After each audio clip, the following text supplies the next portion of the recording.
His Excellency Peter Obi, I welcome you to Taraba State. But let me be frank with you, I am not in a position to leave anything behind, sir. You are one of the real gems in Nigeria. I asked him, I said, my dear brother, I said, the international airport you built in Oka. I said, where did you get the money? He said, Biko, now my former colleague left the money behind. I laughed at it. I said, he left it. He said, frankly speaking, he left money in foreign currency. It's the money I saw. I said, look, let me leave a legacy before we go. So, I'm not promising. I won't leave money. I'm owing them here. And I'll use the money well. Obiano has never said, and this is what I tell people, I didn't leave money behind. What you see here is that they go and say, oh, group said, that's what I was doing. Oh, this group said, oh, this didn't leave money. This group said, this group, at the time they interviewed me, I said, listen, I didn't hand over to group. I handed over to Obiano. So why are they talking? But group? what they keep on saying is the money that you claimed you left behind, it was not as much as what you left. That you also left a lot of liabilities. No, let me finish. Let me finish now. They keep saying group said, Rufai, the money I left behind was not left in overseas. I left money in 3 banks. Those 3 banks are there. You can go there. In fact, after this interview, I have in my little office here a photocopy. I will give you a photocopy of my handover note, including the balances of that account as at date I left office, issued by the banks. I left in Access Bank, which is still there. 12 billion naira, $50 million. And I'm going to give you a copy. 12 billion naira and $50 million in Access Bank. I left in Diamond Bank. 12 billion naira, $50 million. In Diamond? Diamond. I left in Fidelity Bank. 12 billion naira, $50 million. $50 million in these 3 accounts. And 12 billion naira. And 36 billion. What debts did you... 1 minute. They're documented. Rufai, the day I left office, I was not owing one contractor, one supplier who have executed his job. If you see one today, I challenge you. Go and see it. I was not owing any civil servant that was supposed to be paid by the state salary. I was not owing gratuity. I was not owing pension. Additionally, if you want to know, I left salary enough to pay salary for 3 months. It's documented. And I'm going to give you the documents. It's not something that anybody...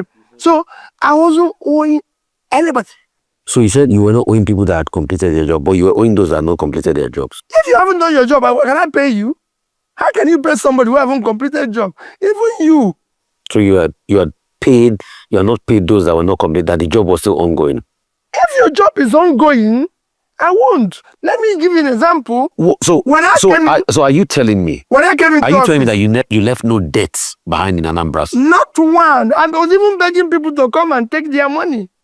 If you had a job in Taraba, you can go and ask anybody. Not one. Anybody who tells you Peter B was owing him, call the person. I've challenged people for 10 years. Okay. And we're just throwing the challenge out there, still debts. The challenge is on.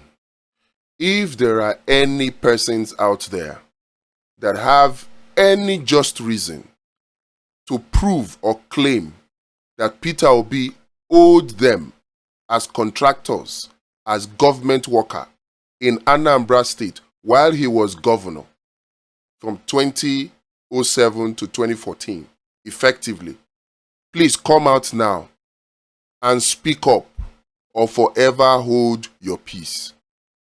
By this statement that Peter Obi has made now, any one of you that come out again to make false claims that Peter Obi did not leave money behind, you heard him. Even Obiano never at any forum or fora claimed that Peter Obi did not leave money behind. In fact, if many of you can cast your mind back, you remember that visit that Obiano paid to Governor Ishaku of Taraba State. Governor Ishaku was asking him, where did you get money to build the airport? The same airport that people are saying is ineffective. Well, it can be. And Obiano replied and said that, it's his predecessor, it was Peter Obi that left money behind. And the two of them started making jest of Peter Obi. How many of you remember that video? They started mocking Peter Obi that they don't leave money behind though, that the money is not even enough for them to spend. Look, no politician in the history of Nigeria has set the record that Peter Obi has set. Everybody is always thinking of how to take. Only Peter Obi has left money behind. Now, let's take and turn the tables on Tinubu. Can we say the same of Tinubu? Can we? Can we say that Tinubu left behind money? Rather, Tinubu left behind billions and trillions of naira of debt. All these blue rail, red rail, you people don't know. Borrowed money, despite the fact that Lagos State had the privilege to be the former capital territory and thus enjoyed developmental projects that now opened it up to make a lot of money today. So their IGR, they are making a lot of money, and the monies that are allocated to them, you put them together, a lot of money. But on top of that, ask yourself, they still have a lot of debt. They borrow a lot of money. And here is something that Tinubu has perfected. They call it public-private partnership, but it is a lie. It is a system whereby Tinubu uses proxy companies, people that he calls partners, to engage in some kind of public-private partnership. But the public will use, public-private partnership, but they will use public funds, Lagos State funds, now it is Nigerian funds, to fund the project. And then the private partner will use the project to collect money from Nigerians. And then they will say they are reclaiming their investment. They did it in Lagos consistently with the LASMA bus, with the red line, with the blue line. They did it. If you go and check, the so-called private partners are people that are linked to Tinubu, and then they will use government money and government name to fund the project, either through using government public funds or using loans, collecting loans in the name of government. But then when they finish executing the project, the private partner, quote and unquote, will now be the one to be collecting revenue. And those revenues, they will now say they are taking their own return on investment. And so that so-called public-private partnership becomes a system that they use to siphon public funds into private pockets. Is that not what they are doing now with the so-called Lagos to Calabar Coastal Highway? Is that not what they are doing with high-tech? Let's not forget the fact that Tinubu, aside from leaving zero money behind and leaving huge debt behind for successive administration, also now put in place machinery for siphoning public funds into private pockets, and they call it PPP. Three very, very wicked things that sees Lagos now being sold to his elite friends, and then the majority of Lagosians living in abject poverty. Many of you may not know, But Lagos has the highest number of slums and shanties in Africa. Lagos. The same Lagos that Tinubu claims he developed. Compare and contrast that with Peter Obi. This man never collected any pensions from Anambra. He never even got land allocated for him. Can you say that about Tinubu? Can you? Of course you cannot.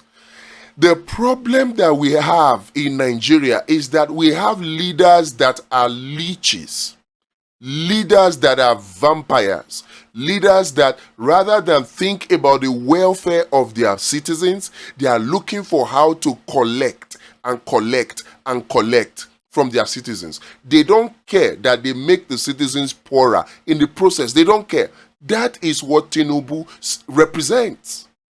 But the direct opposite is what Peter Obi represents. This interview is a silencer. Nobody can come now and begin to say, oh, he owed people. He did not. He has challenged you. If you know any such person, bring the name. Let them verify. 2027, Nigerians, Peter Obi is our chance. He's our plan. He is our man. 2027, he is our man. Don't let anybody use propaganda to confuse you. Don't. Because we need leaders that will think about you first. They are killing you now with their policies, but they don't care. You need somebody like Peter Obi.